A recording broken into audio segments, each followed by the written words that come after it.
आंबेगाव तालुक्यातील सुलतानपूर नाह्यारमाळा म्हणजे एक नाह्यारमाळा म्हणजे गोडण्याची पात्रापाशीच उभे आहे आणि तिथे एका शेतकऱ्या म्हणजे जो शेतकरी निलेश बबनराव बानखिले यांचे शेतीपंपाची मोटार काढण्यासाठी ठाकर समाजाचा एक तरुण आला होता आणि त्याचा विजेचा शॉक बसून जाग्यावरच मृत्यू झाला.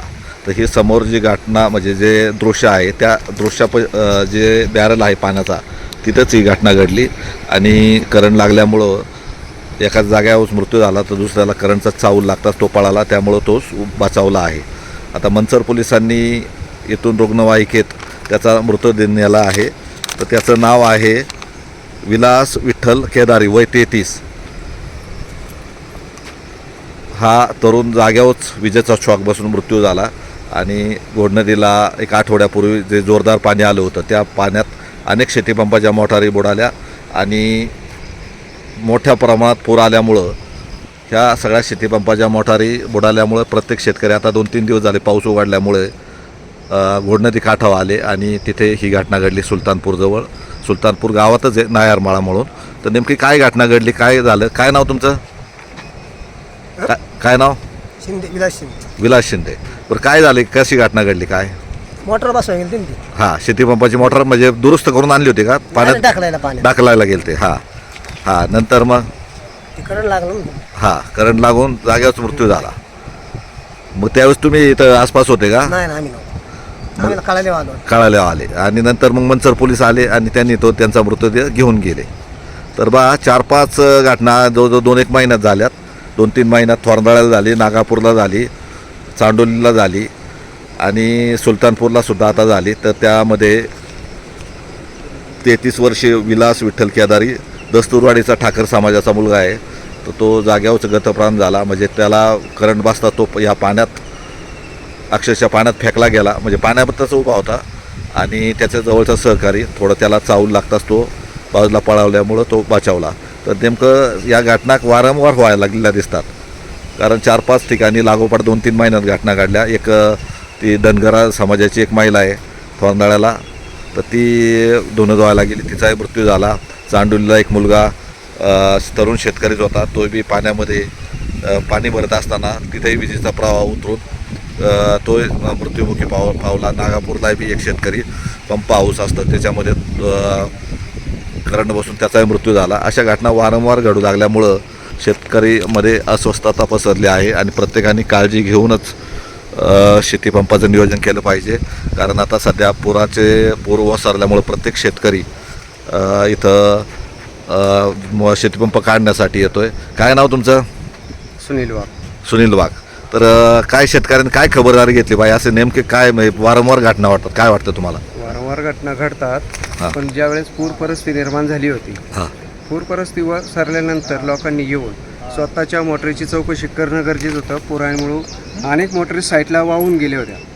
त्या परत पाण्यात टाकताना वायरी एकामेरीला घसरणे किंवा बाकीच्या गोष्टी घडून आपल्या वायरी तुटल्या आहेत की नक्की व्यवस्थित आहे ही पाहणी करून मोटरी चालू करणं गरजेचं होतं. पण लोकांनी पाण्यामध्ये न पाहताच मोटरी चालू करणे, त्याच्यामुळे ही दुर्घटना अशा घडतात.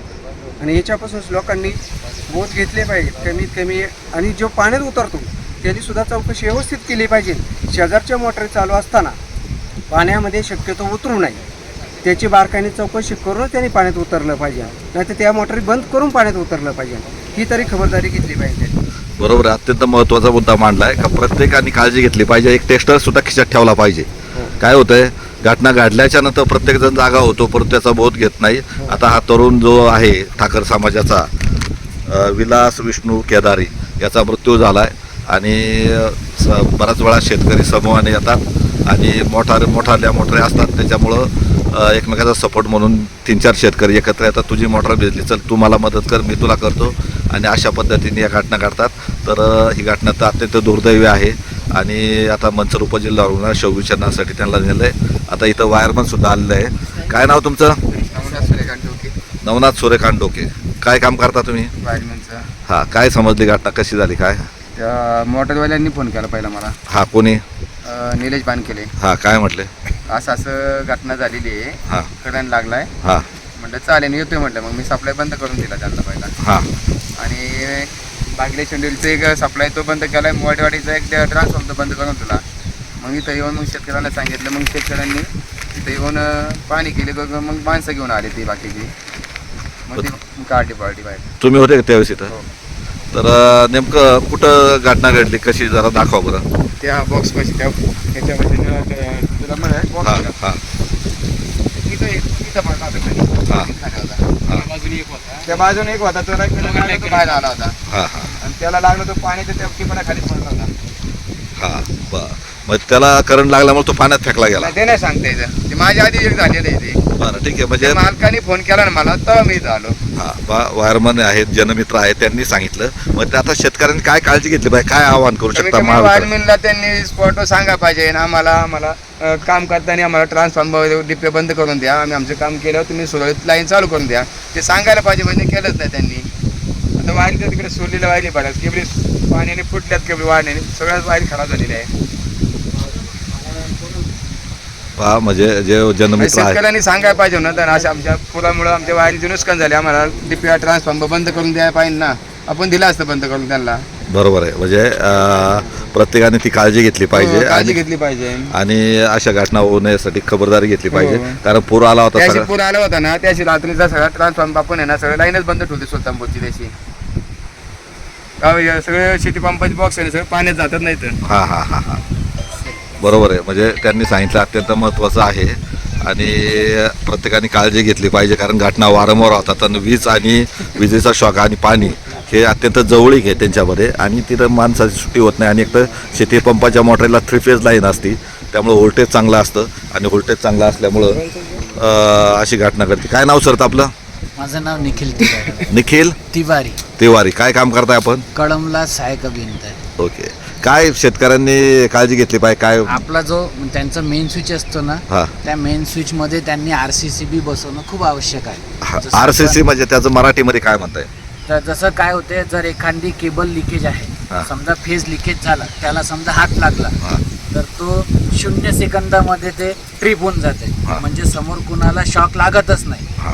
प्रत्येक बॉक्समध्ये जर सर्वांनी आपली RCCB बसवली तर हा जीव वाचला असता, हे शॉक लागलाच नसतं कोणाला. हा. म्हणून भविष्यात तुम्ही सर्व लोकांनी काय करा, एक 30 अँपियरची 7.5ची मोटर असेल, 5ची असेल तर 30 अँपियरची RCCB जास्तीत जास्त 1800-2000 रुपयात भेटते.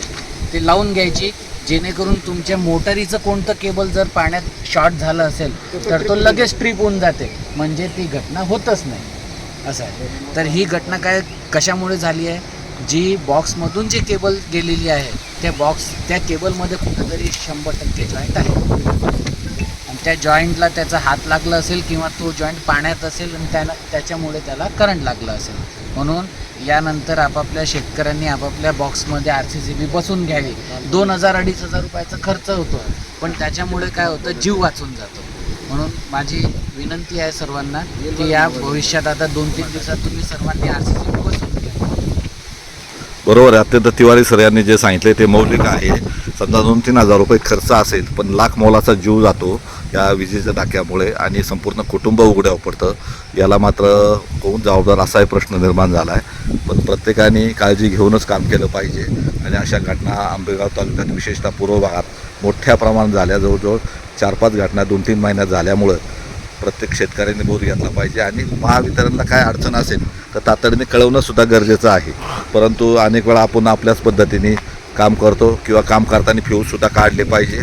फ्यूज काढूनसुद्धा काम करू शकता, परंतु कोणी याची दखल घेत नाही आणि अशा घटना घडल्याच्या नंतर प्रत्येकजण डोक्याला हात लावून बसतो. त्यामुळे या घटना होऊ नये यासाठी काळजी घ्यावी. शेतकरी निलेश बबन बानखेले यांचं जे बॉक्स आहे शेतीपंपाचं तेव्हा समोर आहे, त्यांनी पूर्णतः फ्यूज काढून व्यवस्थित खबरदारी घेतली. परंतु आतमध्ये इतर शेतकऱ्यांच्या शेतीपंपाचा प्रवाह बहुतेक पाण्यामध्ये उतरला असावा असा अंदाज आहे. नेमकं कोणाचं आहे त्या संदर्भात महावितरणचे अधिकारी इथं स्पॉटवर आले आणि त्यांनी त्याची आता चौकशी सुरू केली आहे.